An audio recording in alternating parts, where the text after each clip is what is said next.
عشق کا شین از قلم علیم الحق حقی ملیں قائم ہوں گی تو ہمارے لوگوں کے لیے روزگار کے دروازے کھلیں گے، بے روزگاری کم ہوگی اور افرادی قوت بے روزگاری کی شکل میں قومی معیشت پر بوجھ بننے کے بجائے الٹا اسے سہارا دے گی بلکہ مستحکم کرے گی۔ یہی نہیں، ہندوستان کی معیشت کے لیے یہ دھچکا ہوگا، انہیں ہم سے پٹسن نہیں ملے گا تو ان کی جوٹ کی صنعت تباہ ہو جائے گی، ان کا سرمایہ بھی ڈوبے گا اور پٹسن کی مصنوعات ہم سے خریدنے پر وہ مجبور ہو جائیں گے۔ دوسری مثال میں کپاس کی دوں گا، اس کا تعلق برطانیہ کی معیشت سے ہے۔ آپ کو یاد، ارے یہ کیسا بندر روڈ ہے؟ نور بانو کی آواز نے ان دونوں کو چونکا دیا۔ بندر تو یہاں ایک بھی نہیں ہے اور نام بندر روڈ؟ عارف کی سمجھ میں بات دیر سے آئی۔ دراصل وہ پورے انہماک سے عبدالحق کی بات سن رہا تھا۔ بات سمجھ میں آئی تو وہ ہنس دیا۔ ارے وہ بندر نہیں بھابھی، دراصل یہ روڈ بندرگاہ کی طرف جاتا ہے، اسی لیے اس کا نام بندر روڈ ہے۔ پہلے میں بھی یہی سمجھا تھا کہ یہاں بندر بہت ہوں گے۔ یہ کہہ کر اس نے معذرت طلب نظروں سے عبدالحق کو دیکھا۔ تمہاری باتیں سن کر میری آنکھیں کھل رہی ہیں، لیکن اب ہم گھر پہنچنے والے ہیں۔ رات کے کھانے کے بعد تم مجھے تفصیل سے یہ سب بتانا۔ عبدالحق نے سر کو تفہیمی جنبش دی۔ نور بانو کو آب و ہوا میں تبدیلی محسوس ہو رہی تھی، نمی کا احساس بڑھ گیا تھا۔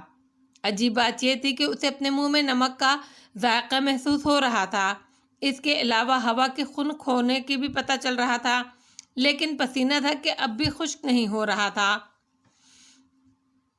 وہ اس سلسلے میں استفسار کرنے ہی والی تھی کہ عبدالحق نے گہری گہری سانسیں لیں اور عارف سے کہا، عارف بھائی لگتا ہے ہم سمندر کے بہت قریب پہنچ گئے ہیں۔ عارف نے حیرت سے اسے دیکھا۔ تمہیں کیسے اندازہ ہوا اس کا؟ ہوا میں نمی کی وجہ سے منہ میں نمک کا ذائقہ آ رہا ہے۔ نور بانو کو اس کے سوال کا جواب سوال کے بغیر ہی مل گیا۔ مگر تم تو پہلی بار یہاں آئے ہو، تمہیں کیسے معلوم؟ عارف نے کہا، لڑک پن میں ایک بار بمبئی گیا تھا ماسٹر جی کے ساتھ۔ میں دنیا کے بارے میں بہت سوچتا اور غور کرتا تھا، سمندر کے بارے میں بہت تجسس تھا، تو ماسٹر جی کی سفارش پر میرے والد صاحب مجھے سمندر دکھانے بمبئی لے گئے تھے۔ وہ یاد آج بھی میرے ذہن میں تازہ ہے، جبھی تو ذائقے کی تبدیلی کو میں نے فوراً ہی پہچان لیا۔ نور بانو کو پہلی بار احساس ہوا کہ وہ عبدالحق کو بالکل نہیں جانتی، وہ تو بس اتنا ہی ایسا ہی سمجھتی ہے۔ لیکن عارف جس طرح مروب ہو کر اس کی باتیں سن رہا تھا، وہ عبدالحق کی قابلیت کا ثبوت تھا۔ اسے شرمندگی ہونے لگی۔ آسانی سے قیمتی چیز مل جائے تو آدمی کو اس کی قدر ہی نہیں ہوتی۔ وہ اسے گردانتی ہی نہیں تھی، اسے پتہ بھی نہیں تھا کہ وہ اندر سے کیسا بھرا ہوا آدمی ہے۔ اس نے کبھی کوشش نہیں کی تھی اسے جاننے اور سمجھنے کی۔ اس وقت بھی عارف سے یہ گفتگو نہ ہوئی ہوتی تو اسے اندازہ نہیں ہوتا۔ زبیر اور رابعہ ساجد کے ساتھ نیچے منتقل ہو چکے تھے۔ عبدالحق کی جدائی اپنی جگہ، لیکن سچ تو یہ تھا کہ حمیدہ کے لیے گھر کی رونق بڑھ گئی تھی۔ رابعہ اور زبیر تو شروع ہی سے اس کے قریب تھے اور ساجد اسے نانی کہتا تھا۔ اس وقت بھی ساجد اس کے پاس بیٹھا تھا، اس سے لپٹ کر، اور وہ اس سے حق نگر کی باتیں سن رہی تھی، جو اس کے نزدیک اب بھی ایک چھوٹا سا گاؤں تھا۔ رابعہ کمرے میں آئی، ابھی میں کھانا پکانے گئی اماں تو دیکھا کہ کھانا تو تیار ہے، اس نے حمیدہ سے کہا۔ اس کے لہجے میں شکایت تھی، جیسے وہ کسی سعادت سے محروم ہو گئی ہو۔ یہ تو روز کا معمول ہے، حمیدہ نے بے پرواہی سے کہا۔ نکی اسکول جانے سے پہلے دوپہر کا کھانا پکا کر جاتی ہے۔ جب عبدالحق یہاں تھا تو اسے دفتر کھانا بھیجنا ہوتا تھا نا؟ وہ تو منجلی بھی بھیجتی ہوں گی نا؟ اس نے تو کبھی نہیں بھیجا، میرے سمجھانے پر بھی نہیں بھیجا، حمیدہ نے آہ بھر کر کہا۔ وہ تو 12 بجے تک پڑی سوتی رہتی تھی۔ پر اماں، نکی کیسے کرتی ہوگی یہ سب؟ وہ بہت سویرے اٹھتی ہے، تہجد پڑھ کر کھانا پکاتی ہے، پھر ناشتہ تیار کر کے مجھے کرا کے اسکول جاتی ہے۔ حمیدہ کے لہجے میں فخر تھا۔ پھر وہ کچھ دیر سوچتی رہی، جیسے کچھ یاد کر رہی ہو۔ مجھے یاد آتا ہے پہلے ایسا نہیں ہوتا تھا، لیکن جب عبدالحق دفتر جانے لگا تو نکی نے یہ کام سنبھال لیا۔ ہاں، ناشتہ تو وہ پہلے بھی بناتی تھی، لیکن کاکا کے دفتر کا کھانا بھیجنے کے لیے حمیدہ نے اس کی بات کاٹ دی۔ ہاں، یہی بات ہے، اب میری سمجھ میں آیا، اسے یہ فکر تھی کہ عبدالحق کے دفتر کھانا نہیں بھیجا جاتا ہے، تو اس نے یہ ذمہ داری خود اٹھا لی۔ رابعہ چند لمحے سوچتی رہی، پھر افسردگی سے بولی، منجلی بیبی کو یہ کیا ہو گیا ہے؟ ایسی تو نہیں تھی وہ، پہلے تو بہت خیال رکھتی تھی کاکا کا۔ یہ تو ان کی خوش قسمتی ہے کہ کاکا انہیں ملے، ورنہ کاکا کے لیے کیا کمی تھی۔ حمیدہ کو بابا کی بات یاد آ گئی، وہ ناشکری ہو گئی ہے رابعہ۔ رابعہ اب بھی کسی سوچ میں ڈوبی ہوئی تھی۔ اس نے شاید حمیدہ کی بات سنی نہیں تھی، اور اولاد بھی نہیں ہوئی ابھی تک۔ حمیدہ کو پھر بابا کی بات یاد آ گئی، جب اللہ کا حکم ہوگا تو سب ٹھیک ہو جائے گا، اولاد بھی ہو جائے گی انشاءاللہ۔ رابعہ نے چونک کر اسے دیکھا۔ 7 سال تو ہو گئے اماں۔ اس کے لہجے میں دبا دبا احتجاج تھا۔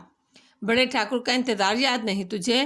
اللہ نہ کرے کہ کاکا کو اتنا انتظار کرنا پڑے۔ رابعہ نے تیزی سے کہا، پھر بولی، تمہیں بھی کوئی فکر نہیں اماں؟ کل تک تو تھی، آج ہی بے فکر ہوئی ہوں۔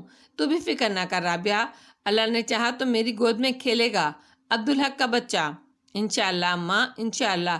پر تمہاری بے فکری میری سمجھ میں نہیں آئی۔ میری تیری فکر سے کچھ نہیں ہوتا پگلی، حمیدہ نے اسے سمجھایا۔ جو اوپر والے کا حکم، پر نیچے والے کو بھی تو تدبیر کرنی پڑتی ہے نا۔ توبہ کر توبہ، حمیدہ کی آواز لرزنے لگی۔ میں نے کہا نا، اللہ جب چاہے گا تو سب کچھ ہو جائے گا۔ پر اماں تدبیر، حمیدہ نے اس کی بات کاٹ دی۔ تو کیا سمجھتی ہے مجھ سے زیادہ بیتاب کون ہوگا؟ میں فکر بھی کرتی ہوں اور تدبیر بھی۔ کہاں کہاں نہیں گئی میں اپنے پتر کی اولاد کے لیے، پر اب ایک تدبیر تو رہ گئی نا ماں۔ رابعہ نے مانی خیز لہجے میں کہا، گاؤں میں کبھی اتنا وقت، اتنی فرصت ہی نہیں ملتی تھی کہ وہ حمیدہ سے اس بارے میں باتیں کرتی، لیکن سوچتی تو رہتی تھی وہ، اور اب موقع بھی تھا اور بات کرنے کا ٹائم بھی۔ ہم بس اللہ سے دعا کر سکتے ہیں، اس سے مانگ سکتے ہیں اور کچھ نہیں کر سکتے۔ پر اماں، کاکا تمہیں انکار تو نہیں کر سکتے نا؟ رابعہ نے دوسری شادی کا تذکرہ کیے بغیر دل کی بات کہی۔ ہاں یہ تو ہے، پر اللہ کا حکم کچھ اور ہے، میری تو سمجھ میں نہیں آتا۔ تجھے کچھ معلوم نہیں تو سمجھ میں کیسے آئے گا؟ یہ نکی بڑی عجیب لڑکی ہے۔ رابعہ نے موضوع بدلا۔ اتنی محنتی، نماز کی پابند، ہر ایک کی فکر، صبح تڑکے ہمیں بلانے کے لیے آ گئی، ناشتہ کتنا اچھا بنایا۔ اس کی کیا بات کرتی ہے تو رابعہ؟ اس جیسا تو میں نے کوئی اور دیکھا ہی نہیں، اور کتنی پیاری صورت ہے ماشاءاللہ۔ ساجد حمیدہ سے لپٹا بڑے شوق سے یہ گفتگو سن رہا تھا۔ حمیدہ اور رابعہ کو اس کی موجودگی کا احساس بھی نہیں تھا۔ اللہ نصیب اچھے کرے اس کے۔ حمیدہ نے دونوں ہاتھ پھیلا کر دعا دینے والے انداز میں کہا۔ اماں، عمر کتنی ہوگی نکی کی؟ رابعہ نے اچانک پوچھا۔ حمیدہ کی سمجھ میں وجہ تو نہیں آئی، لیکن نہ جانے کیوں وہ چوکنا ہو گئی۔ وہ جانتی تھی ارجمن 14-15 کی ہے، لیکن اس نے پتہ نہیں کیوں اس کی عمر میں 2 سال کا اضافہ کر کے بتایا۔ 16-17 کی ہوگی، لگتی تو اور چھوٹی ہے، کاش کچھ اور بڑی ہوتی۔ نانی، نانی، چھوٹی چا۔ ساجد بڑے جوش سے کچھ کہنے ہی والا تھا کہ بروقت ٹھٹک گیا۔ دونوں عورتوں کو پہلی بار اس کی موجودگی کا احساس ہوا۔ حمیدہ نے محبت سے اسے دیکھا۔ تو کیا کہہ رہا ہے ساجد؟ میں تو یہ کہہ رہا تھا نانی کی باجی بہت اچھی ہیں۔ پر تو کچھ اور کہہ رہا تھا۔ رابعہ نے اسے گھورا۔ باجی تو نہیں کہا تھا تو نے؟ ساجد گڑبڑا گیا۔ وہ تو نانی انہیں نکی کہتی ہے نا، تو پھر نکی کو اردو میں چھوٹی کہتے ہیں نا۔ ساجد نے بات بنائی۔ اچھا، اب تو باہر جا کر کھیل کچھ دیر، باغ میں جھولا جھول کر آ، رابعہ نے تحکمانہ انداز میں کہا۔ ساجد اٹھنا نہیں چاہتا تھا، لیکن ماں کے اس لہجے سے واقف تھا۔ وہ اٹھا اور باہر چلا گیا۔ اتنی دیر میں حمیدہ اپنے چوکنے پن کو سمجھ گئی تھی۔ وہ یہ بھی سمجھ گئی کہ اس نے نکی کی عمر بڑھا کر کیوں بتائی۔ یہ دل میں دبی خواہش تھی جو اس وقت پوری شدت سے ابھر آئی تھی۔ میں کہہ رہی تھی اماں کہ نکی کچھ اور بڑی ہوتی تو کتنا اچھا ہوتا۔ حمیدہ سمجھ گئی کہ رابعہ کے دل میں بھی یہی بات ہے۔ عمر سے کیا فرق پڑتا ہے رابعہ؟ اس نے رسان سے کہا۔ اللہ کی مرضی، اس کا حکم ہو تو کسی چیز سے کوئی فرق نہیں پڑتا۔ میں پھر وہی کہوں گی اماں کہ بندے کو ہیلا تو کرنا پڑتا ہے، کبھی بندے کو کچھ بھی نہیں کرنا پڑتا اور اسے مل جاتا ہے۔ حمیدہ نے کہا۔ اسے بابا کی بات یاد آ رہی تھی۔ اس نے کہا تھا کون جانے تجھے وہ بہو ملے جو تجھے دل سے پسند ہو، اور اس نے کہا تھا تیری بہو خود ہی کرائے گی تیرے بیٹے کی دوسری شادی، اور اس نے کہا تھا کہ کون جانے اس میں برسوں لگیں۔ اب 2 کلیاں جڑ سکتی تھیں۔ اس کے دل میں امید کی کلیاں کھلنے لگیں۔ برسوں لگیں گے تو نکی بڑی ہوگی نا، تو یہ برسوں کا انتظار ضروری ہے نا، صبر کا پھل میٹھا ہوگا۔ اور وہ چاہتی تھی کہ اس کی بہو نکی جیسی ہی ہو۔ نکی چھوٹی تھی اسی لیے وہ اس کے بارے میں نہیں سوچ سکتی تھی، پر اسے دل سے تو وہی پسند تھی۔ اللہ چاہے گا تو برس یوں گزر جائیں گے کہ ہوا کے جھونکے کی طرح، اور نکی بڑی ہو ہی جائے گی۔ اور دنیا میں ایک نکی ہی تو تھی جس سے نور بانو بہن جیسی، سگی بہن جیسی محبت کرتی تھی۔ نور بانو نے عبدالحق سے کہا تھا کہ وہ نکی کو پڑھائے، ورنہ تو وہ بڑی تنگ دل تھی۔ تو کون جانے نور بانو خود۔ حمیدہ کے چہرے پر خوشی سی روشنی سی پھیل گئی۔ اس کے کانوں میں بابا کی آواز گونج رہی تھی۔ اس کی سمجھ میں سب کچھ آ رہا تھا۔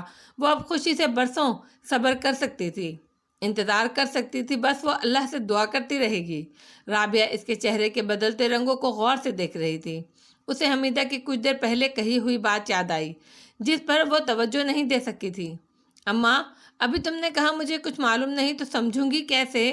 حمیدہ نے چونک کر اسے دیکھا اور اسبات میں سر ہلایا۔ تو مجھے بتا دو نا اماں، سمجھا دو نا۔ حمیدہ نے ایک گہری سانس لی اور اسے بابا کے بارے میں بتانے لگی۔ کہتے ہیں خوشی میں کسی کو شریک کر لیا جائے تو خوشی بڑھ جاتی ہے۔ حمیدہ کی خوشی بھی بڑھ گئی تھی۔ ساجد کمرے سے نکلا تو گھبرایا ہوا تھا۔ ایک تو اسے پچھتاوا تھا کہ اس نے بول کر گڑبڑ کر دی، ورنہ وہ وہاں بیٹھا رہتا اور نہ نانی کو پتہ چلتا نہ اماں کو، اور وہ دونوں چھوٹی چاچی کے بارے میں باتیں کر رہی تھیں۔ یہ خیال آتے ہی اسے احساس ہوا کہ اس سے ایک بڑی غلطی ہو گئی تھی۔ اس کے منہ سے چھوٹی چاچی نکلنے ہی والا تھا، بس صحیح وقت پر اسے خیال آ گیا اور اس نے خود کو روک لیا، ورنہ چھوٹی چاچی ناراض ہو جاتی۔ وہ باہر لان میں چلا گیا اور جھولے پر بیٹھ گیا جہاں وہ ارجمند کے ساتھ بیٹھا تھا۔ وہاں بیٹھتے ہی اسے چھوٹی چاچی یاد آئیں۔ وجہ یہ تھی کہ وہ جھولے کو اس طرح نہیں ہلا پایا تھا جیسے چھوٹی چاچی نے چلایا تھا۔ وہ بیٹھ کر چھوٹی چاچی کے بارے میں سوچنے لگا۔ آخر اس نے انہیں چھوٹی چاچی کیوں کہا جبکہ وہ چاچی کو جانتا تھا، اور وہ یہ بھی جانتا تھا کہ چھوٹی چاچی اس کی چاچی نہیں ہے۔ اسے چاچا کا خیال آیا۔ چاچا اس سے بہت محبت کرتے تھے۔ وہ جب بھی گھر آتے تو اس کے لیے کوئی نہ کوئی چیز لے کر آتے، اور وہ اسے کبھی گود میں اور کبھی اپنے پاس بٹھا کر اس سے خوب باتیں کرتے۔ وہ اس سے سوال کرتے اور وہ جواب دیتا تو خوش ہوتے۔ یہ تو اسے ہوش سنبھالتے ہی اندازہ ہو گیا کہ وہ اس سے بہت محبت کرتے ہیں۔ وہ خود بھی ان سے بہت محبت کرتا تھا۔ اس کا بس چلتا تو وہ انہی کے پاس رہتا، لیکن نہ جانے کیوں چاچی اس سے چڑتی تھیں۔ چاچا بھی ان کے ہوتے ہوئے اس سے دور رہتے تھے۔ چاچی انہیں ٹوک بھی دیتی تھیں، اب چھوڑ بھی دیں اس بیچارے کو، آپ تو پکڑ کر ہی بیٹھ جاتے ہیں اسے۔ وہ ان سے کہتی لیکن وہ دیکھتی اسے اور ان کی نظروں میں اس کے لیے ناپسندیدگی ہوتی۔ چاچا کھسیا کر ہٹ جاتے۔ اسے یاد تھا ایک بار جب چاچا لاہور واپس آ رہے تھے تو وہ ان سے لپٹ گیا۔ میں آپ کے ساتھ چلوں گا چاچا۔ چاچا یہ سن کر بہت خوش ہوئے۔ میں تو لاہور جا رہا ہوں، پتہ بھی ہے لاہور بہت دور ہے۔ وہ بولے تو کیا ہوا، میں چلوں گا آپ کے ساتھ، پھر وہاں اماں اور بابا یاد آئیں گے تو رو کر مجھے پریشان کرو گے۔ نہیں چاچا، میں انہیں یاد ہی نہیں کروں گا، اور روؤں گا کیوں؟ یہ تو بہت بری بات ہے، چاچی نے اسے گھورتے ہوئے کہا۔ اپنی اماں کو اکیلا چھوڑ دو گے یہاں؟ نہیں چاچی، اماں کے پاس بابا ہوں گے نا، اس نے معصومیت سے کہا۔ نہیں، کوئی اچھا بچہ اپنے ماں باپ کو چھوڑ کر نہیں جاتا، چاچی نے سخت لہجے میں کہا۔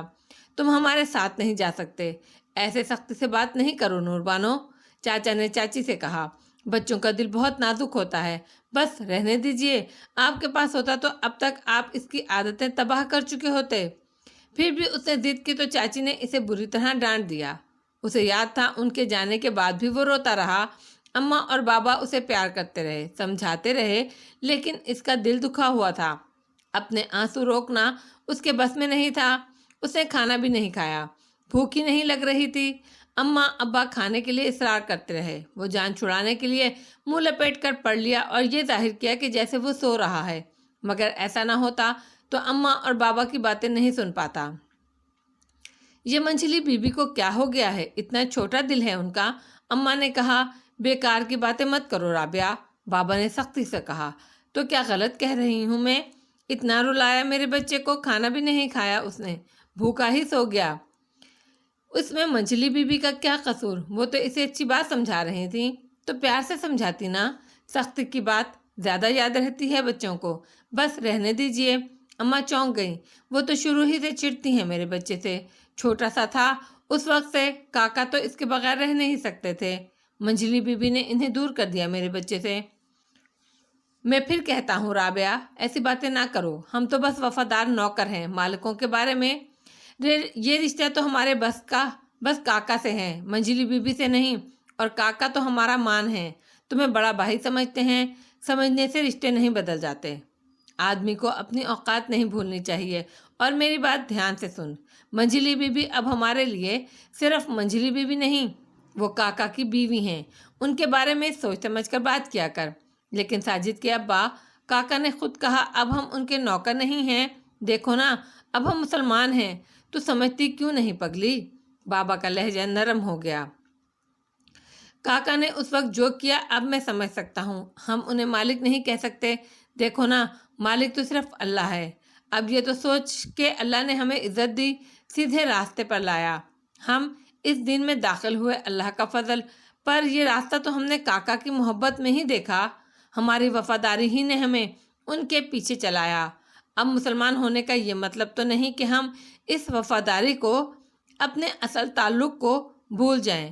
یہ تو نقصان کا سودا ہوگا۔ میں تو بس یہ کہہ رہی تھی کہ تو جو بھی کہہ رہی تھی وہ غلط تھا۔ ساجد کی سمجھ میں بہت سی باتیں نہیں آئی تھیں، لیکن وہ اتنا سمجھ گیا تھا کہ اماں کو چاچی کا رویہ پسند نہیں، پسند بابا کو بھی نہیں، لیکن وہ اس پر بات نہیں کرنا چاہتے۔ یہ وفاداری والا معاملہ بھی عجیب تھا۔ ماں اور باپ دونوں ہی الگ الگ اسے سبق پڑھایا کرتے تھے۔ وہ اسے بتاتے تھے کہ وہ دونوں چاچا کے بابا کے نوکر تھے، اور اب چاچا کے نوکر ہیں۔ یہ تو چاچا کی مہربانی ہے کہ وہ انہیں عزت دیتے ہیں۔ چاچا کے اور ان کے بابا کے ان پر بڑے احسان ہیں۔ آج وہ جو کچھ بھی ہیں اللہ کے بعد انہی کی مہربانی سے ہیں۔ وہ اسے سمجھاتے تھے کہ اسے ان سے بڑھ کر چاچا سے محبت کرنی ہے، اسے ہمیشہ ان کی غلامی کرنی ہے، ان کے حکم کے خلاف کبھی نہیں کرنا۔ اس سے کوئی غلطی ہوئی تو ان دونوں کے لیے مر جانے کے برابر ہوگا۔ وہ اب بھی نہیں سمجھ پایا تھا کہ وفاداری کیا ہوتی ہے، کیسے کی جاتی ہے، اس کے لیے کیا کیا کرنا پڑتا ہے۔ سمجھ میں تو کچھ بھی نہیں آیا، لیکن اب تصور میں وہ چاچا کو دیکھتا تو وہ اسے بہت اونچے، بہت لمبے، بڑے باروب لگتے، اور وہ ان سے ڈرنے لگتا۔ لیکن جب وہ سامنے آتے تو وہ وفاداری کا ہر سبق بھول جاتا، وہ ڈر بھی بھول جاتا، وہ بس ان سے محبت کرتا، محبت۔ ایک دن رات کے کھانے کے بعد وہ اماں اور بابا کے ساتھ بیٹھا تھا۔ نہ جانے کس بات پر اماں نے کہا، میرا بیٹا دنیا میں سب سے زیادہ محبت مجھ سے کرتا ہے۔ نہیں رابعہ، تو غلط کہہ رہی ہے، یہ ہو ہی نہیں سکتا۔ بابا نے کہا، یہ سب سے زیادہ محبت مجھ سے کرتا ہے۔ اس نوک جھوک میں وہ بھی خوشی اور محبت تھی۔ کچھ دیر وہ ایک دوسرے سے الجھتے رہے، پھر بابا نے کہا، ٹھیک ہے، ساجد سے پوچھ لو۔ اماں اس کی طرف مڑی، کیوں ساجد، تو دنیا میں سب سے زیادہ محبت مجھ سے کرتا ہے نا؟ ان کے انداز میں بڑا ہی مان تھا۔ وہ اماں کو غور سے دیکھتا رہا، پھر انکار میں سر ہلا دیا۔ اماں کا منہ اتر گیا، وہ اسے بے یقینی سے دیکھتی رہیں، انہیں صدمہ ہوا تھا۔ بابا ہنسنے لگے، دیکھا، میں کہتا تھا نا، ان کے لہجے میں فخر تھا۔ اماں اب اسے شکایتی نظروں سے دیکھ رہی تھی، تو سب سے زیادہ محبت اپنے بابا سے کرتا ہے؟ اس نے اس بار بھی انکار میں ہی سر ہلا دیا۔ اماں ہنسنے لگی تو بابا کھسیا گئے، تو اب خود ہی بتا دے کہ دنیا میں تو سب سے زیادہ محبت کس سے کرتا ہے؟ اس نے بغیر جھجکے فوراً جواب دیا، چاچا سے۔ اماں اور بابا، ان دونوں کی نگاہوں میں ایک لمحے کو حیرت آئی، پھر انہوں نے ایک دوسرے کو دیکھا اور ہنسنے لگے۔ وہ دونوں بہت خوش تھے۔ ساجد کو حیرت ہوئی، اس کا خیال تھا کہ اب اسے ڈانٹ پڑے گی، اور وہ بھی حیران سا انہیں دیکھتا رہا۔ دیکھا، میرا بیٹا کتنا اچھا ہے، بابا نے فخر سے کہا۔ اسے پتا ہے کہ کس کی محبت سب سے زیادہ ضروری ہے۔ یہ محبت اسے مجھ سے ملی ہے۔ اماں نے اسے لپٹا لیا، اور اللہ کی قدرت ہے رابعہ، یہ تو اللہ کا دین ہے، اللہ کا دین ہے۔ اور ذرا سوچو تو صحیح، ہماری غلامی اسے محبت کے روپ میں ملی ہے، اسے کہتے ہیں ترقی۔ اللہ کے دین میں کتنی برکت ہے، اس کی سمجھ میں کچھ نہیں آ رہا تھا۔ بابا نے اسے گود میں بٹھا لیا۔ شاباش ساجد، انہوں نے کہا، تو نے ہمارا دل خوش کر دیا۔ اب ہمیشہ ایسے ہی رہنا، سب سے زیادہ محبت چاچا سے کرنا۔ پر بابا، آپ تو کہتے تھے وفاداری، اس نے الجھن بھرے لہجے میں کہا۔ بابا نے اس کی بات کاٹ دی، محبت بہت بڑی ہوتی ہے ساجد، ہر چیز سے بڑی۔ اس میں سب کچھ شامل ہوتا ہے، عزت بھی، وفاداری بھی، اور احترام بھی۔ اس کی سمجھ میں تو کچھ نہیں آیا، لیکن وفاداری کے ناقابل فہم بوجھ سے اسے نجات مل گئی۔ بس محبت کافی تھی۔ چاچی کو وہ چاچا کی وجہ سے پسند کرتا تھا، ورنہ جب وہ ان دونوں کے ساتھ دیکھتا تو اسے وہ بے جوڑ لگتے۔ چاچا کتنے خوبصورت، کتنے بڑے اور لمبے تھے، چاچی چھوٹی سی اور ان کی صورت بھی اچھی نہیں تھی، اور وہ مغرور بھی بہت زیادہ تھیں۔ زیادہ بات نہیں کرتی تھیں اور مسکراتی بھی وہ تھی ہی نہیں۔ جوڑ کا تصور اسے بابا اور اماں کو دیکھ کر سمجھ میں آیا۔ وہ دونوں ایک دوسرے کے ساتھ بہت اچھے لگتے تھے۔ پھر ایک دن وہ لوگ آئے تو ان کے ساتھ باجی بھی تھیں۔ وہ اسے بہت اچھی لگیں۔ وہ ہر ایک سے محبت سے بات کرتیں، ہر وقت مسکراتی رہتیں۔ اس نے بغیر کسی کے بتائے انہیں باجی کہنا شروع کر دیا۔ لیکن اب وہ لاہور آیا اور چاچا کراچی جا رہے تھے۔ اسے افسوس ہوتا رہا، کتنا اچھا ہوتا وہ لوگ یہاں رہتے اور چاچا بھی ان کے ساتھ ہوتے۔ پہلے تو اسے اپنا لاہور آنا اچھا ہی نہیں لگا، لیکن یہ گھر بھی اچھا تھا اور شہر بھی اسے اچھا لگا تھا۔ چاچا جب رخصت ہو رہے تھے تو اس وقت اس نے باجی کو چاچا کے سامنے کھڑے دیکھا۔ خود بخود اس کے دل میں یہ خیال آیا کہ چاچا اور باجی ایک ساتھ اچھے لگ رہے ہیں، ان کی جوڑی اچھی ہے۔ اس کا جی چاہا وہ باجی کو چاچی کہے، لیکن مشکل یہ تھی کہ چاچی تو موجود تھیں، اچھی لگے یا نہ لگے لیکن وہ تھی تو چاچی ہی، اور دل باجی کو چاچی بنانے پر تلا ہوا تھا۔ ایسے میں اسے بس یہی سوچا کہ وہ باجی کو چھوٹی چاچی کہے۔ جب چاچی چلی گئی تو اس نے ہمت کر کے باجی کو چھوٹی چاچی کہا۔ خوشی کی بات یہ تھی کہ اس طرح پکارا جانا انہیں اچھا لگا، لیکن انہوں نے شرط رکھی کہ وہ صرف اکیلے میں انہیں چھوٹی چاچی کہہ سکتا ہے، کسی اور کے سامنے نہیں۔ اس کے نزدیک وہ کوئی بہت بڑی بات نہیں تھی، لیکن اب اسے پتہ چلا کہ یہ آسان نہیں۔ ابھی تھوڑی دیر پہلے اماں اور نانی کے سامنے اس کے منہ سے چھوٹی چاچی نکلتے نکلتے رہ گیا۔ چھوٹی چاچی کو پتہ چل جائے گا تو وہ شاید اس سے بات کرنا چھوڑ دیں گی۔ اس نے سوچا اب اس معاملے میں زیادہ احتیاط کرے گا۔ اچانک اسے یاد آیا کہ اماں اور نانی چھوٹی چاچی کے بارے میں بات کر رہی تھیں۔ نہ جانے کیوں اسے احساس ہونے لگا وہ ضرور کوئی کام کی بات تھی۔ اس نے بول کر گڑبڑ کر دی، ورنہ اسے پتہ چل جاتا کہ وہ کیا بات کر رہی تھیں۔ باہر نکلتے ہوئے اس کا جی چاہا کہ وہ چھپ کر ان کی باتیں سنے، لیکن اماں ہمیشہ بڑی سختی سے اس بات کو منع کرتی تھیں، اسی لیے وہ خود پر جبر کر کے وہاں سے چلا آیا۔ مگر اب اس کا دل مچلنے لگا۔ وہ دوبارہ نانی کے کمرے کی طرف گیا۔ دروازے پر رک کر اس نے سننے کی کوشش کی، لیکن اسے مایوسی ہوئی۔ اماں اور نانی اب کچھ اور باتیں کر رہی تھیں۔ وہ دوبارہ باہر آ گیا۔ وہ دوبارہ نانی کے کمرے کی طرف گیا۔ دروازے پر رک کر اس نے سننے کی کوشش کی، لیکن اسے مایوسی ہوئی۔ عبدالحق نے چارج کو کراچی پہنچنے کے دوسرے دن ہی سنبھال لیا تھا۔ ایک ہفتہ وہ عارف کے گھر رہے، پھر وہ اپنے گھر میں منتقل ہو گئے جو عارف کے گھر کے بہت قریب تھا۔ اس ایک ہفتے میں اس نے عارف کے گھر کے ماحول کا مشاہدہ کیا۔ وہ اسے اچھا نہیں لگا۔ اس کی سمجھ میں عارف کا کرب آنے لگا۔ عارف طبعاً نفیس آدمی تھا، لیکن اس کے گھر میں بدنظمی اور بے ترتیبی تھی جو اسے بے چین رکھتی تھی۔ اس کی بیوی سے بالکل بھی اچھی نہیں لگی۔ وہ صرف عملاً ہی پھوڑ نہیں تھی، زبان کی بھی پھوڑ تھی۔ بچوں کی تربیت بھی اس نے اچھی نہیں کی تھی۔ اس کے تعلیمی معاملات سے تو بالکل ہی بے تعلق تھی وہ۔ عبدالحق نے اب تک عارف کو گھر سے باہر ہی دیکھا تھا۔ گھر میں اسے دیکھ کر اسے حیرت ہوئی، کیونکہ گھر میں عارف پر بیزاری اور چڑچڑا پن طاری رہتا تھا۔ عبدالحق نے سمجھ لیا کہ عارف کی شادی بے جوڑ ہوئی ہے۔ بات اتنی نہیں تھی کہ عارف کی بیوی شکل و صورت کی معمولی تھی، مسئلہ یہ تھا وہ پڑھی لکھی بھی نہیں تھی۔ عبدالحق نے محسوس کیا کہ عارف گھر میں کم سے کم وقت گزارنا چاہتا ہے اور اس میں اس کا قصور نہیں تھا، لیکن نور بانو کی رضوانہ سے گاڑھی چلنے لگی۔ پہلے تو عبدالحق کو یہ بات اچھی نہیں لگی، لیکن فوراً ہی اس کی افادیت اس کی سمجھ میں آ گئی۔ نور بانو کے ساتھ تو بچے نہیں تھے، وہ تو اکیلی تھی۔ اس کی دوسراہٹ کے لیے عارف کا گھر بہت بڑی نعمت تھا۔ وہ رضوانہ کے ساتھ خریداری کے لیے بازار بھی چلی جاتی، پھر کبھی رضوانہ اس کے گھر آ جاتی اور بچوں کا آنا جانا لگا ہی رہتا تھا۔ پہلی بار عبدالحق نے نور بانو کو بچوں سے محبت کرتے دیکھا، یہ اس کے لیے خوشی کی بات تھی۔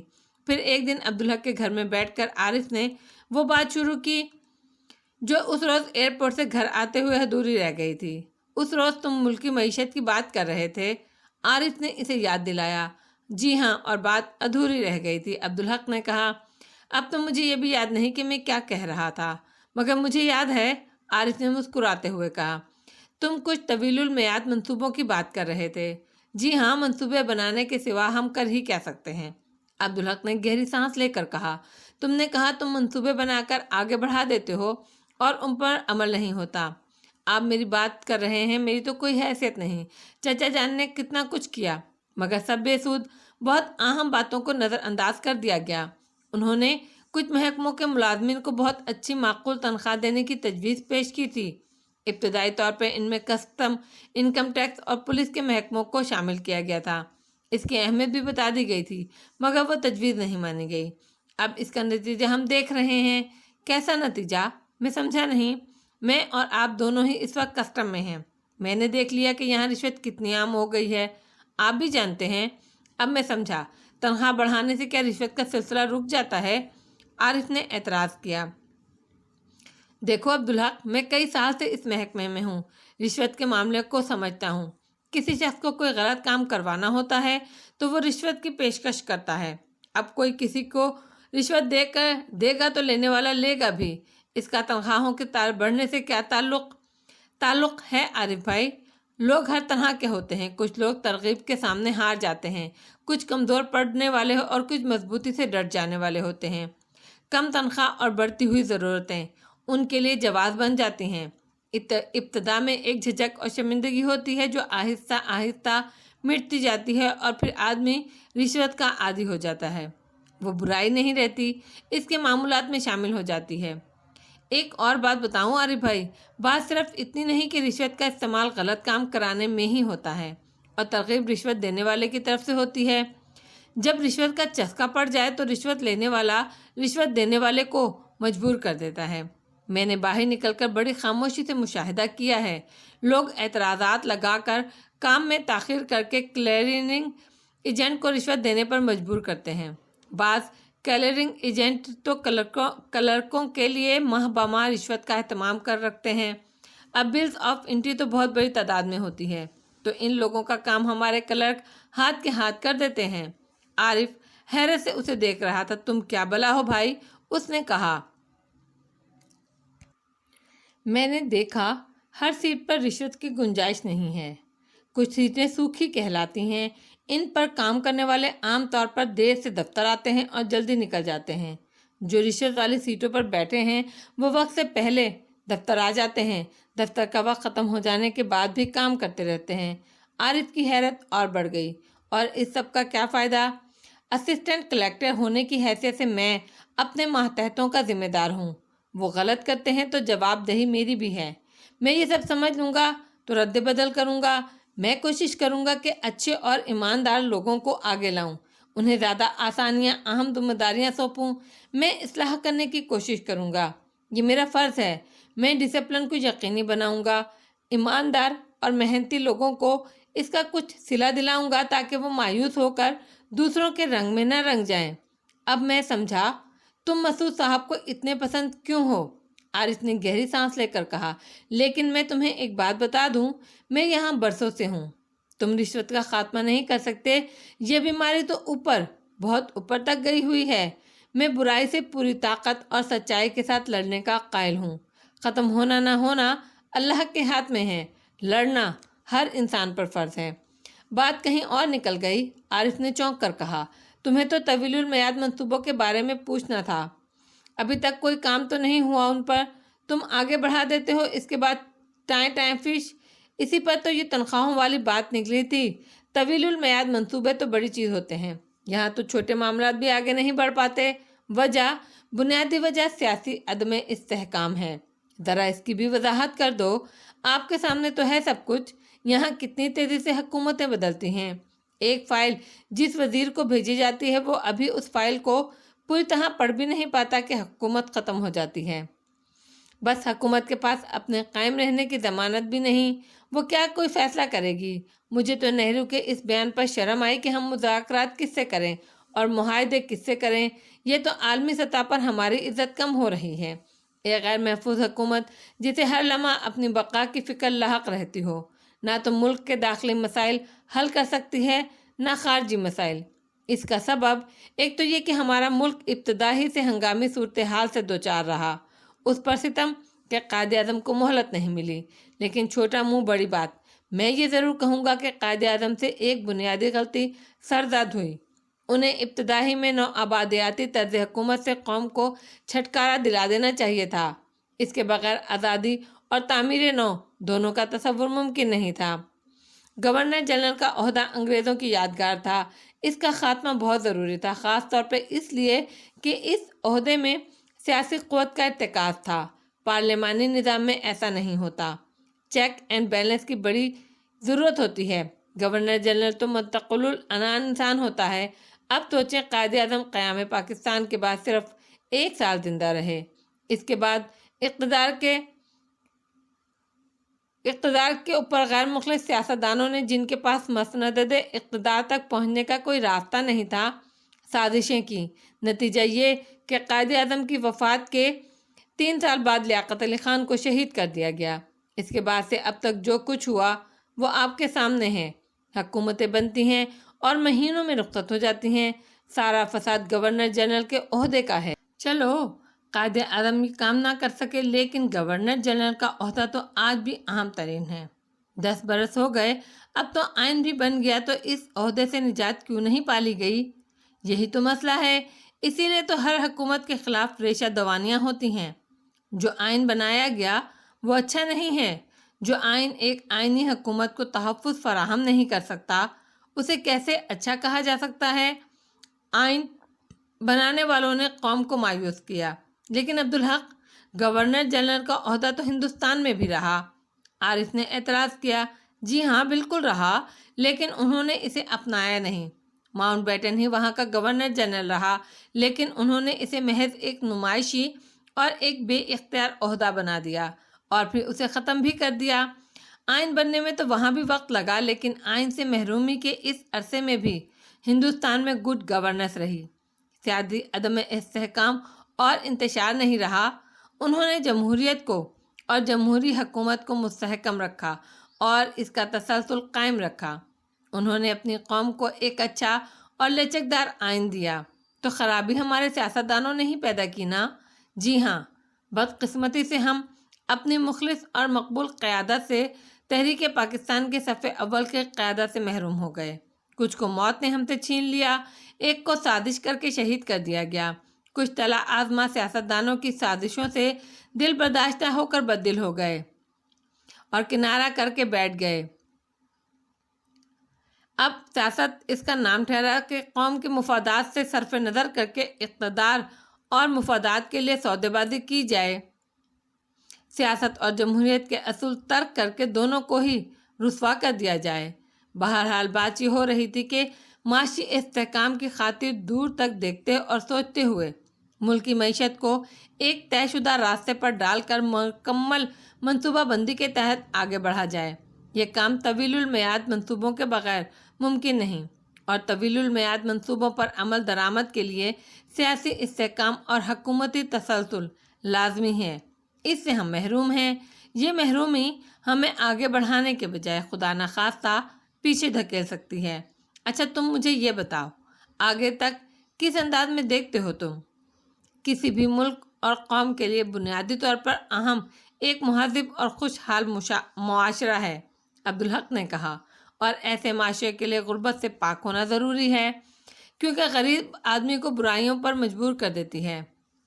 غربت اور اسے ترغیبات کے لیے آسان ہدف بنا دیتی ہے۔ غربت کو دور کرنے کے لیے روزگار اور مسائل ضروری ہیں۔ اب ہم دیکھتے ہیں تو کچھ اس طرح کی تصویر سامنے آتی ہے۔ پاکستان فی الوقت زرعی ملک ہے۔ ہم جانتے ہیں زمین بڑھ نہیں سکتی، بلکہ زمین کی پیداواری قوت بھی بتدریج کم ہوتی ہے۔ دوسری طرف پاکستان میں اضافہ آبادی کی شرح بھی کافی بلند ہے۔ اعداد و شمار سے پتہ چلتا ہے کہ 15 سال میں پاکستان کی آبادی دگنی ہو جائے گی۔ اب ایک زرعی ملک کی حیثیت سے تصور کریں تو ہاتھ پہ ہاتھ رکھ کر بیٹھنے کی صورت میں 15 سال بعد صورتحال کتنی بھیانک ہوگی۔ غربت تو کیا، ہم تو خدا نخواستہ قحط جیسی صورتحال سے بھی دوچار ہو سکتے ہیں۔ تو اس کے لیے ہمیں ابھی سے منصوبہ بندی کرنی ہوگی، مگر ہم کیا کر سکتے ہیں؟ یہی تو سوچنا ہوتا ہے۔ اس وقت پاکستان میں قابل کاشت اراضی بہت زیادہ ہے۔ ہمیں اس کو قابل کاشت بنانے کے لیے اقدامات کرنے ہوں گے۔ دوسری طرف ہمیں کاشتکاری کے جدید طریقے اپنانے ہوں گے، جدید آلات کا استعمال کرنا ہوگا، پیداوار میں اضافے کے لیے اقدامات کرنے ہوں گے۔ صرف اس سے کام نہیں چلے گا، آبادی بڑھے گی تو محنت کرنے والے ہاتھ بھی بڑھیں گے۔ اگر ہم روزگار کے مواقع بڑھا سکیں تو وہ فائدہ مند ثابت ہوں گے، لیکن اگر ہم نے اس سلسلے میں کچھ نہیں کیا تو بے روزگاری اور غربت میں اضافہ ہوگا۔ اس کے لیے مؤثر ترین ذریعہ صنعت کو فروغ دینا ہے۔ اس کے بارے میں آپ کو بتایا تھا نا؟ ہاں مجھے یاد ہے۔ خام مال کے مقابلے میں مصنوعات کی برآمدات فائدہ مند ہیں، عارف نے کہا۔ جی ہاں، صنعت کے فروغ سے ایک طرف تو زر مبادلہ کا توازن ہمارے حق میں بہتر ہوگا، ملک کی معیشت کو مستحکم کرے گا، تو دوسری طرف روزگار کے مواقع بڑھیں گے۔ یوں تو عارف بھائی، خدمت بھی روزگار کا ذریعہ ہے، لیکن ان کی نوعیت غیر پیداواری ہے۔ یہ بات تو میری سمجھ میں بالکل نہیں آئی، عارف نے کہا۔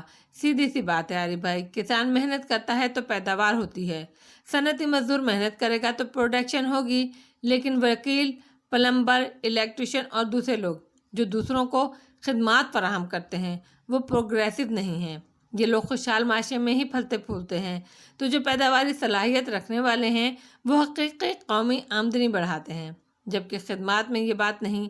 ایک دکاندار جو درآمد کردہ اشیاء فروخت کر رہا ہے وہ ملکی معیشت کو کوئی فائدہ نہیں پہنچا رہا ہے، لیکن یہ خدمات بھی ضروری اور اہم ہیں۔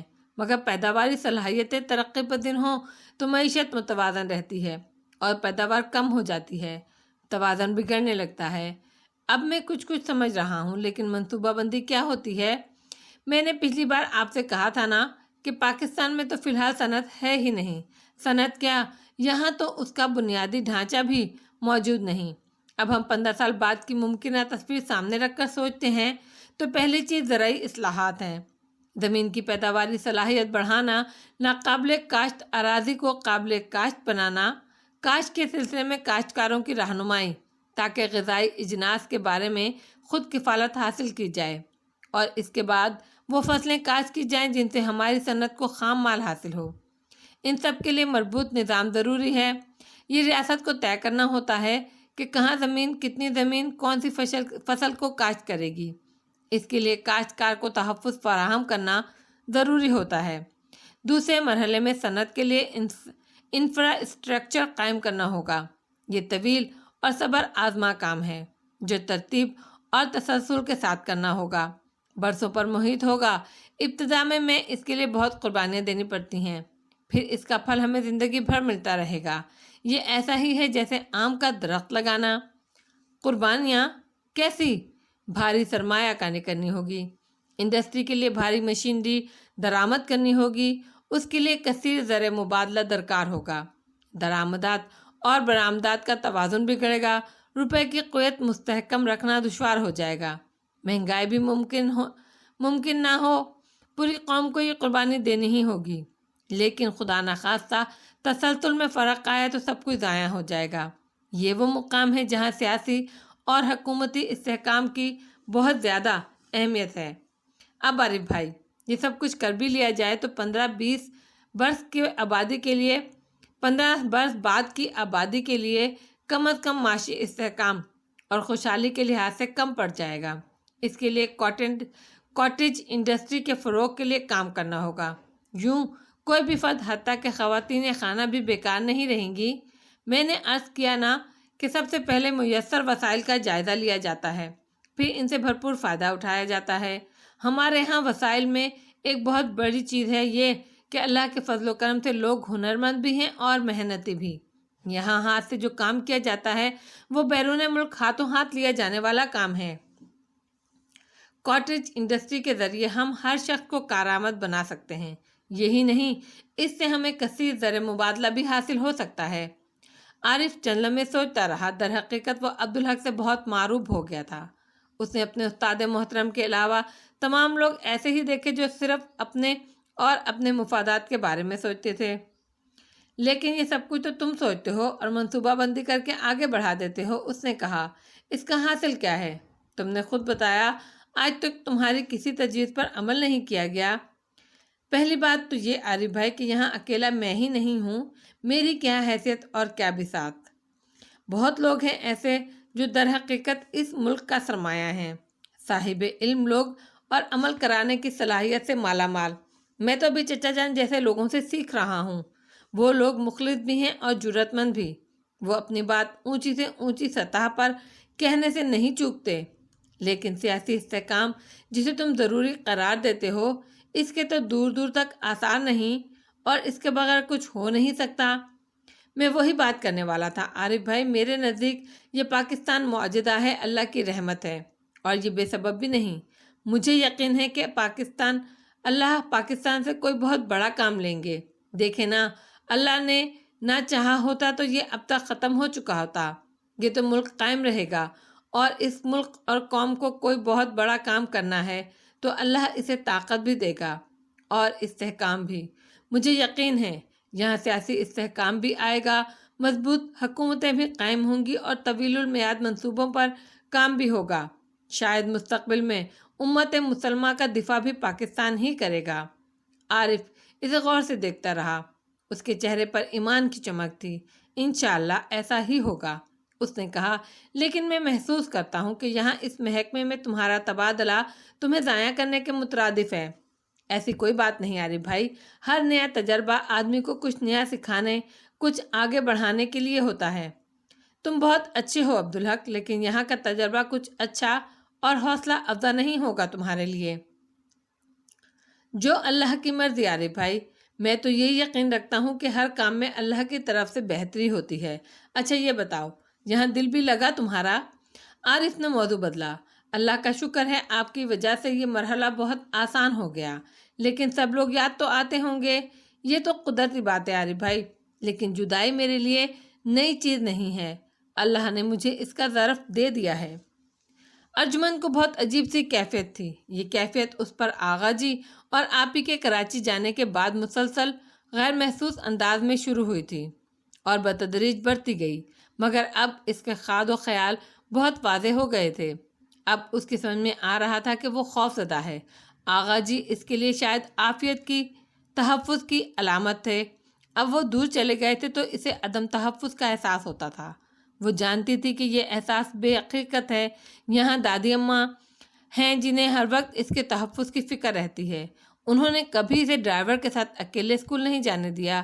کبھی ایسی نوبت آتی تو وہ اس کے ساتھ خود جاتی اور اسکول سے گھر لے جانے کے لیے بھی آتی، لیکن ایسا اب تک صرف ایک بار ہوا تھا، اور پھر چچا جان اور چچی جان تھے۔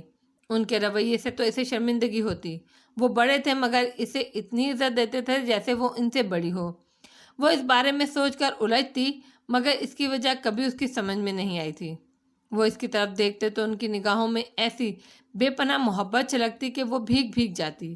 وہ اس کی ہر طرح سے فکر کرتے، چھوٹی چھوٹی باتوں کا خیال رکھتے۔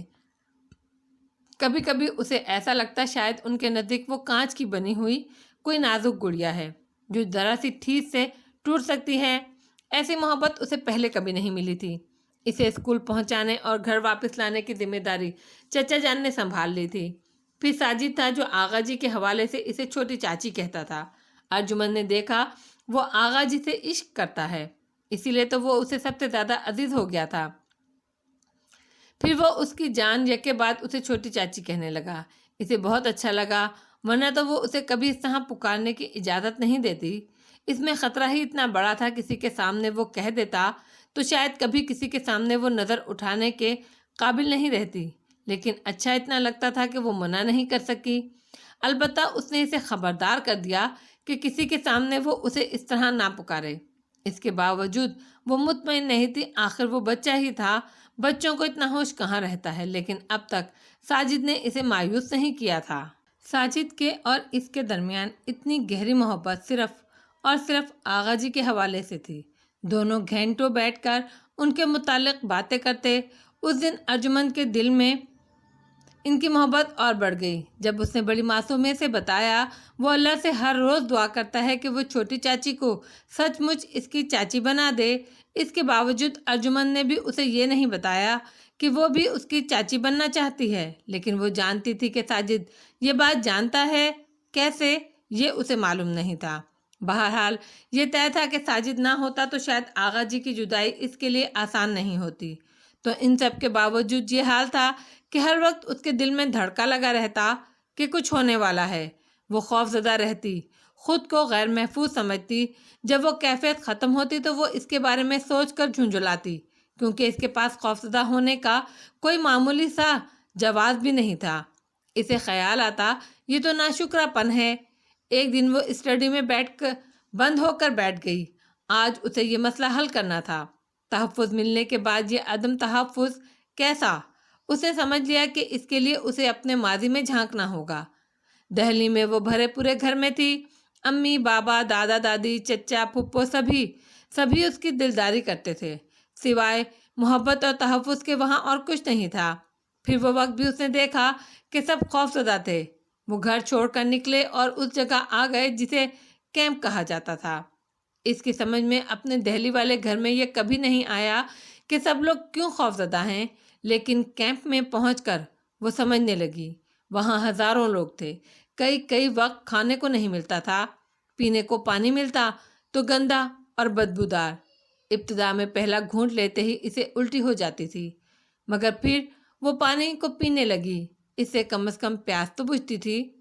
وہ چھوٹی تھی، سمجھتی کچھ نہیں تھی، لیکن سنتی سب کچھ تھی۔ کیمپ میں شور مچ جاتا کہ حملہ ہو گیا ہے تو افراتفری مچ جاتی۔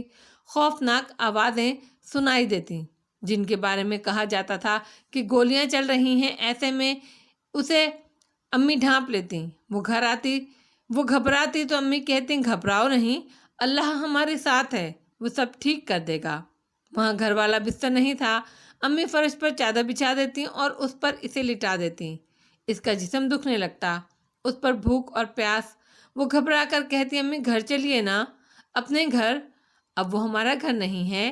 امی کہتی تو اب یہ ہمارا گھر ہے۔ وہ حقارت سے کہتی نہیں، یہ تو کیمپ ہے۔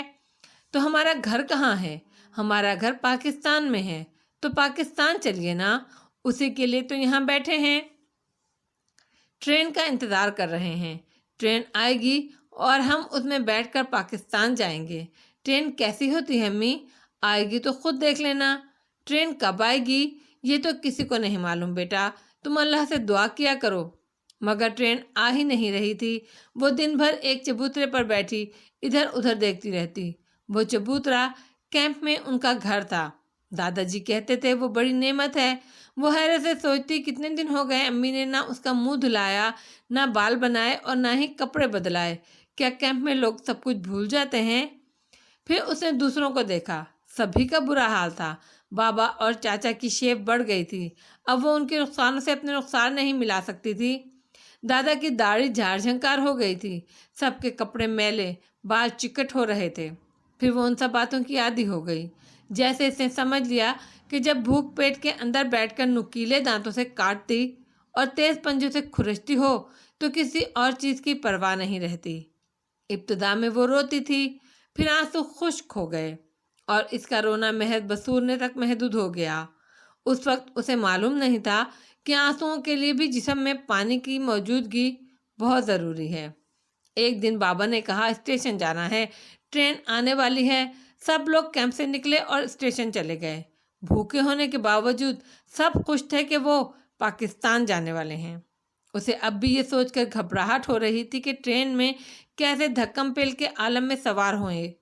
عجیب افراتفری تھی وہاں، ہر شخص دوسرے کو دھکیل کر خود اندر گھس جانا چاہتا تھا۔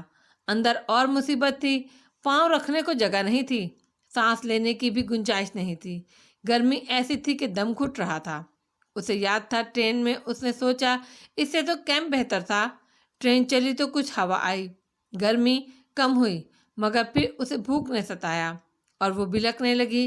پچھلے 2 دن سے اس نے صرف 2 بسکٹ کھائے تھے۔ اس کے بلکنے پر دادی تڑپ گئی۔ انہوں نے اپنے چھالیا کے بٹوے سے دال سے بھی چھوٹا ایک دانہ نکال کر اس کی طرف بڑھایا۔ لے میری شہزادی یہ کھا لے۔ پھوپھو نے تڑپ کر ان کا ہاتھ تھام لیا۔ کیا کرتی ہیں امی، اتنی چھوٹی سی بچی ہے۔ دادی نے نرمی سے اس کا ہاتھ ہٹایا۔ یہ 2 دن کی بھوکی ہے، سو جائے گی تو بھوک کا پتہ نہیں چلے گا۔ بس خیریت سے پاکستان پہنچ جائے، وہاں انشاءاللہ سب کچھ مل جائے گا۔ دادی نے وہ ننھی سی چیز اس کی طرف بڑھائی تو اس نے معصومیت سے کہا مجھے بہت بھوک لگی ہے دادی اماں، بہت ساری چیز دیں۔ دادی کی آواز ایسے ہو گئی جیسے وہ رو رہی ہوں۔ تم کھا کر تو دیکھو میری شہزادی، پھر کہو گی تو اور دے دوں گی۔ بہت ساری، مگر وہ تو کھاتے ہی بے سدھ ہو گئی، اسے ہوش نہیں رہا۔ اس کی آنکھ کھلی مگر وہ ایسے تھا جیسے خواب دیکھ رہی ہو۔ اسے بس اتنا یاد تھا کہ پھپھو نے اسے کھچڑی کھلائی تھی۔ اس کے بعد وہ پھر سو گئی۔ اس کے بعد آنکھ کھلی تو وہ ایک اجنبی جگہ تھی، ایک گندا سا کچا گھر جہاں صفائی بھی نہیں ہوئی تھی۔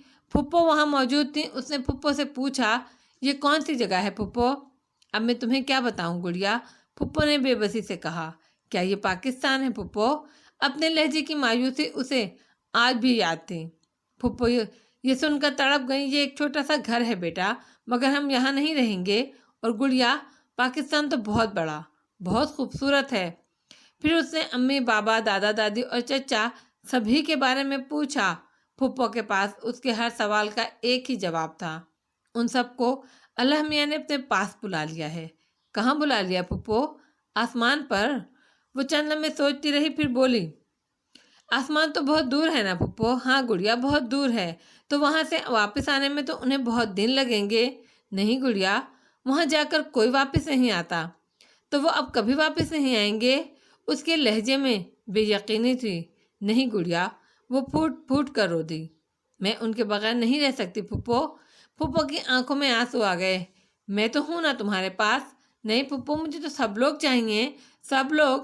وہ تو اب کبھی واپس نہیں آ سکتے بیٹا، پھپھو نے کہا اور خود بھی رونے لگی۔ وہ پھپھو کو پیار کر کے چپ کرانے لگی۔ آپ روئے نہیں اچھی پھپھو، اب تو ہم پاکستان میں آ گئے ہیں نا، سب ٹھیک ہو جائے گا۔ اسے ٹرین میں دادی کی کہی ہوئی بات یاد آ گئی تھی۔ پھپھو یہ سن کر اور زیادہ رونے لگی۔ وہ کچھ دیر سوچتی رہی، پھر بات اس کی سمجھ میں آ گئی۔ پھپھو، وہ لوگ تو واپس نہیں آ سکتے، تو ہم دونوں بھی اللہ میاں کے پاس چلیں، وہاں سب مل جائے گا۔ پھپھو رونا بھول گئی۔ نہیں گڑیا، اللہ میاں کے ہاں خود کوئی نہیں جا سکتا، بس وہی جا سکتا ہے جسے اللہ میاں بلا لیں۔ یہ تو بڑی مشکل ہو گئی، اس نے کہا۔ پھر سوچ کر بولی، اچھا میں اللہ میاں سے دعا کروں گی کہ وہ ہمیں بھی بلا لیں۔ نہیں گڑیا، ایسا نہیں کرتے، یہ بات اللہ میاں کو پسند نہیں، وہ اس پر ناراض ہو جاتے ہیں۔ تب وہ بے بسی سے رونے لگی۔ تم یہاں رو گی گڑیا تو آسمان پر سب لوگوں کو تکلیف ہوگی، وہ بھی روئیں گے۔ وہ روتے روتے چپ ہو گئی، لیکن اس کے باوجود وہ انہیں یاد کر کے بار بار روتی رہی، بہت دنوں تک روتی رہی۔ اب اسے یہ یاد نہیں کہ اسے صبر کب آیا اور کب اس کا رونا موقوف ہوا۔ پھر ایک گندا سا آدمی آیا جو اسے بہت ہی برا لگا، لیکن پھپھو بڑی عزت سے اسے رشید صاحب کہہ رہی تھی۔ اس بات پر اسے پھپھو پر غصہ آتا رہا، لیکن وہ کچھ کہہ نہیں سکتی تھی۔ شکر ہے ان سے جلدی جان چھوٹ گئی۔ وہ انہیں بوا کے گھر لے گیا تھا۔ اس کے بعد وہ وہیں پر رہی، یہاں تک کہ یادوں میں کہیں کہیں خلا بنتے تھے، لیکن بوا کے گھر کی تو ہر بات اس کے ذہن میں تازہ تھی۔ وہ بہت بڑا اور اچھا گھر تھا، وہاں ہر چیز آرام دہ اور قیمتی تھی، لیکن نہ جانے کیوں اسے وہ گندا لگتا تھا۔ ایک بار اس نے بات پھپھو سے کہی تو وہ کچھ دیر اسے عجیب سی نظروں سے دیکھتی رہی، پھر بولی، بچی ہو نا، جو جانتی نہیں سمجھتی نہیں، وہ بھی تمہیں نظر آ جاتا ہے۔ اس کے باوجود ارجمند کو وہ گھر نعمت لگتا تھا۔ کبھی وہ سوچتی کہ پاکستان میں جس گھر میں اس کی آنکھ کھلی تھی، اگر اسے وہیں رہنا پڑتا تو کیا ہوتا؟ اس کے مقابلے میں تو بوا کا گھر جنت تھا، وہاں اسے تکلیف ہی کیا تھی؟ بس یہی کہ وہ وہاں پنجے میں قید چڑیا کی طرح تھی، باہر نکلنے کو جی مچلتا، مگر وہ آزادانہ نہیں نکل سکتی تھی۔ لیکن پھپھو وہاں کبھی خوش نہیں رہی۔ اداس تو وہ ہمیشہ ہی رہتی تھی، لیکن کبھی کبھی تو اداسی کی حد ہو جاتی، وہ انہیں چپ سی لگتی۔ ایسے میں وہ ان کا دل بہلانے کی کوشش کرتی۔ وہ اس گھر کو جہنم کہتی تھی۔ ارجمند کو وہ گھر آج بھی اچھا لگتا تھا، اس کی وجہ تھی، وہاں سے اسے بہت کچھ ملا تھا۔ نانا بھی اسے وہیں ملے تھے، اور پھپھا جان بھی۔ آغا جی کو بھی اس نے وہیں دیکھا تھا، یعنی زندگی کی سب سے بڑی اور قیمتی چیز آغا جی کی محبت اسے وہیں ملی تھی۔ وہیں سے ان کے پاس وہ پہنچی، وہیں پھپھو نے اسے قرآن پڑھایا، نماز سکھائی، اور اسے وہ گھر اللہ کی نعمت لگتا تھا۔ آخر کے عرصے میں بوا کے مرنے کے بعد ایک دن اس نے پھپھو کو اس کیفیت میں دیکھا تو کہا، آپ ایسے اداس نہ ہوا کریں پھپھو، دیکھیں نا، یہاں آپ کا حکم چلتا ہے، ہر چیز کی آپ مالک ہیں، جہنم کا دروغہ بننا کسے اچھا لگتا ہے؟ پھپھو نے جھنجھلا کر کہا۔ اسے بہت برا لگا۔ ایسے نہ کہیں پھپھو، تم کیا جانو، تمہیں کیا پتا یہاں کتنے زخم کھائے ہیں میں نے۔ زخم؟ وہ بری طرح سہم گئی۔ آپ کو زخم لگے ہیں؟ آپ نے مجھے دکھائے نہیں؟ وہ اپنی اداسی بھول کر کھلکھلا کر ہنس دیں۔ انہوں نے اس کے گال تھپتھپاتے ہوئے بڑی محبت سے کہا، تم سمجھ نہیں سکتی کہ اللہ کی کیسی رحمت ہے تم پر۔ اس نے کہاں کہاں تمہیں کیسے کیسے بچایا ہے۔ تم بے خبری کی جنت میں ہو، تمہیں تو کچھ پتا ہی نہیں۔ وہ حیرت سے انہیں دیکھتی رہی۔ آپ زخموں کی بات کر رہی تھیں؟ وہ جسم کے زخموں سے زیادہ گہرے ہیں اور کسی کو نظر بھی نہیں آتے۔ وہ روح کے زخم ہیں گڑیا۔ اس نے ان کا حوصلہ بڑھانے کی کوشش کی۔ مجھے دیکھیں پھپھو، سب لوگوں کو اللہ نے بلا لیا، مجھے اب بھی وہ سب یاد آتے ہیں، لیکن میں صرف آپ کے ساتھ خوش رہتی ہوں۔ تم کیا جانو، میں تو جی ہی تمہارے لیے رہی ہوں، اور کیسے جبر کر کے جی رہی ہوں یہ تم سمجھ نہیں سکتی۔ اس جینے کے مقابلے میں مر جانا بہت آسان تھا میرے لیے۔ میری خوشی کیا، میرے تو جینے کا سبب بھی صرف تم ہو۔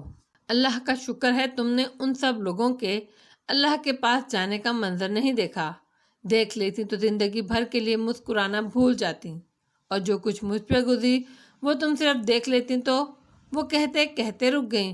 چھوڑو اس بات کو میری شہزادی، اللہ تم پر مہربان ہے، وہ ہمیشہ تم پر مہربان رہے گا۔ تم کبھی نہیں جان سکو گی کہ اس نے تمہیں کیسے کیسے دکھوں سے بچا لیا ہے۔ تم کبھی نہیں جان سکتی، اور تمہارے لیے اسے نہ جاننے میں ہی بہتری ہے۔ بس شکر ادا کرتی رہا کرو۔ پھپھو کے لہجے میں نہ جانے کیا تھا کہ وہ تھرا کر رہ گئی۔ عام طور پر وہ ایسی باتیں سن کر آدمی کو تجسس ہوتا ہے، وہ جاننا چاہتا ہے، لیکن وہ ڈر گئی۔ اس نے دل میں سوچا، میں وہ سب کچھ نہیں جاننا چاہتی جس سے اللہ نے مجھے بچا لیا ہے۔ آگے کچھ یاد کرنا ضروری نہیں تھا۔ اس کی سمجھ میں آ گیا کہ عدم تحفظ کا احساس ایمان کی کمی کی دلیل ہے۔ اسے حیرت ہے کہ آج تک اس نے اپنے اس بہت پیچھے کے وقت کو کبھی یاد نہیں کیا تھا، کبھی نہیں دہرایا تھا، لیکن شاید پہلے اس کا کوئی فائدہ نہیں ہوتا، جبکہ اب اس نے بہت کچھ سمجھ لیا تھا۔ پھپھو بہت اچھی تھی، مگر بوا کے گھر کو وہ جہنم کہتی تھیں۔ وہ کہتی تھیں کہ حفاظت کرنے والا تو بس اللہ ہے۔ کبھی وہ نانا سے کہتی تھی کہ کیسی رحمت ہے اللہ کی کہ وہ اس جہنم میں بھی ہمیں رزق حلال عطا فرماتا ہے، ہماری ضرورتیں پوری کرتا ہے۔ اور جب سے انہوں نے سلائی کا کام شروع کیا تھا، انہوں نے اپنے برتن، اپنے کھانے پینے کا سامان الگ کر لیا تھا۔ کبھی اس کا گوشت کھانے کو جی چاہتا اور دال پکی ہوتی تو وہ اسے کہتی، یہ دال اس گھر کے گوشت سے اچھی ہے، کھا کر تو دیکھو، جب ہمارے پیسے آ جائیں گے تو میں تمہیں بہت مزے کا گوشت پکا کر کھلاؤں گی۔ اس کا مطلب تھا اس گھر کا کھانا پھپھو کے نزدیک حرام تھا، لیکن سلائی کے کام سے پہلے بوا کی زندگی میں تو وہ وہیں سے کھاتی اور کھلاتی تھیں۔ تب شاید وہ مجبوری تھی، اور اسے یاد تھا کہ پھپھو کبھی رغبت سے نہیں کھاتی تھیں۔ ایک لمحے کو ارجمن نے سوچا، بوا کے گھر کا کھانا پھپھو کو حرام کیوں لگتا تھا، مگر فوراً ہی اس نے اس تجسس کو جھٹک دیا۔ پھپھو کی وہ بات اسے یاد آ گئی۔ اس نے کہا تھا، اللہ کا شکر ہے تم نے ان لوگوں کے اللہ کے ہاں جانے کا منظر نہیں دیکھا۔ دیکھ لیتی تو زندگی بھر کے لیے مسکرانا بھول جاتی، اور جو کچھ مجھ پر گزری ہے وہ تم سے اب دیکھ لیتی۔ تو اس کے بعد انہوں نے بات پوری نہیں کی۔ پھر چند لمحوں بعد انہوں نے کہا تھا، اللہ تم پر مہربان ہے، وہ ہمیشہ تم پر مہربان رہے۔ تم کبھی نہیں جان سکو گی اس نے تمہیں کیسے کیسے دکھوں سے بچا لیا ہے۔ تم کبھی نہیں جان سکتی، تمہارے لیے نہ جاننے میں ہی بہتری ہے۔ بس شکر ادا کرتی رہا کرو۔ اب اس کی سمجھ میں آ رہا تھا کہ وہ رہنما جملے تھے۔ وہ سمجھ سکتی تھی کہ کچھ دل کو پھاڑ دینے والے، روح پر گہرے زخم لگانے والے معاملات تھے جن سے اللہ نے اسے بے خبر رکھا تھا۔ پھپھو کو وہ سب معلوم تھا تو وہ کتنی زخمی، کتنی دکھی تھیں۔ تو جس دکھ سے اللہ نے اسے بچا لیا وہ اس کی کھوج کیوں کرے؟ اسے تو بس شکر ادا کرنا چاہیے۔ اب اتنا پیچھے تک جا کر دیکھنے کے بعد وہ سمجھ سکتی تھی کہ اللہ جو ازل سے ابد تک ہر لمحے کو جانتا ہے، ایک وہی تو ہے جو اپنے بندے کی ہر ضرورت سے باخبر ہے، اور وہی ضرورت پوری کرنے والا ہے، وہی بچانے والا ہے، دعائیں قبول کرنے والا ہے۔ وہ بندوں کو نعمتیں عطا فرماتا رہتا ہے، ان پر عنایات کرتا رہتا ہے، ان ضرورتوں کو پورا کرتا ہے اور بندوں کو پتہ بھی نہیں چلتا۔ اس نے سوچا، شکر ادا کرنا ضروری ہے، لیکن شکر ادا کرنا ممکن نہیں۔ دل نے کہا، کوشش تو کر تو صحیح بندے۔ کیسی کوشش؟ 2 رکعت نفل نماز برائے شکر، پھر اللہ کو معلوم اور نامعلوم نعمتوں عنایتوں، اس کی عطا کی ہوئی ہر امداد اور ہر تحفظ پر اس کا شکر ادا کر کے اسے پوری زندگی کے لیے شکر کی توفیق اور شکر گزاری مانگی جائے، اور وہ بھی ہر روز۔ یہ سوچ کر اس کے دل کو قرار آ گیا، لیکن فوراً ہی دل میں ایک اور خیال ابھرا۔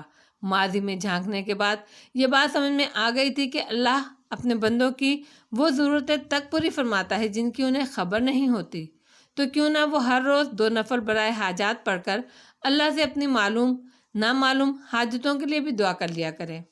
دعا بندگی ہے، اللہ اس سے خوش ہوتا ہے۔ وہ بغیر مانگے حاجت روائی فرمانے والا، انشاءاللہ اس کے بعد نہ اسے کبھی محتاج ہونے دے گا اور نہ ہی عدم تحفظ کے احساس کا شکار۔ باقی رہ گئی تقدیر تو بندے کے سامنے اس کو قبول کرنے اور اللہ سے دعا کرنے کے سوا کوئی راستہ نہیں ہوتا۔ یہ ارادہ کر کے اس کا وجود طمانینت سے بھر گیا۔ فوراً ہی اسے عبدالحق کا خیال آیا، کتنا اچھا ہوتا اگر آغا جی یہاں ہوتے، وہ اس پر ان سے گفتگو کرتی، شاید وہ کچھ اور اچھی باتیں سمجھاتے۔ پچھلی بار دعا کے موضوع پر ان سے کتنی اچھی گفتگو ہوئی تھی اور اس نے ان سے کتنا کچھ سیکھا تھا۔ عشاء کی نماز کے بعد اس نے اپنے معمول کا آغاز کیا۔ شکر کی نماز کے بعد شکر ادا کرتے ہوئے اس نے اس رہنمائی پر بھی اللہ کا شکر ادا کیا جس کا صرف ارادہ کرتے ہی اسے طمانینت حاصل ہوئی تھی۔ پھر اس نے نماز حاجات پڑھی۔ اللہ نے اسے اپنی اور تمام متعلقین کی دنیا، دین اور آخرت کی تمام حاجتوں کی قضا کے لیے اور ہر طرح کے تحفظ کے لیے دعا کی۔ پھر اسے ایک اور خیال آیا تو اس نے اللہ سے دعا کی کہ وہ اپنی رحمت سے ان 4 رکعتوں کو اس کا عمر بھر کا معمول بنا دے۔ اسے یہ خیال آیا کہ حاجت کی نماز تو دن کا آغاز کرتے ہوئے ادا کرنی چاہیے، لیکن دشواری یہ تھی کہ فجر کے بعد کسی سجدے کی اجازت نہیں اور اشراق کے وقت اسے اسکول جانا ہوتا تھا، اس لیے عشاء کے بعد کا وقت ہی مناسب تھا۔ ویسے بھی مغرب کے بعد تاریخ بدل جاتی ہے۔ وہ نماز پڑھ کر اٹھی تو عدم تحفظ کا وہ احساس پوری طرح دور ہو چکا تھا۔ وہ خوشی سے مسکرا دی، اس کا دل شکر سے معمور ہو گیا۔ بستر پر لیٹی تو اسے پھر عبدالحق کا خیال آیا۔ اس نے سوچا وہ اللہ سے آغا جی کی جلد از جلد واپسی کی دعا تو ضرور کرے گی، باقی سب کچھ اللہ کی مرضی سے ہی ہوگا۔ اللہ انہیں اور آپ ہی کو اپنی امان میں رکھے۔ جب اللہ چاہیں گے تبھی ان کی واپسی ہوگی، اور کون جانے وہ چند روز میں ہی واپس آ جائیں۔ اسے نہیں معلوم تھا کہ وہ برسوں کی جدائی ہے۔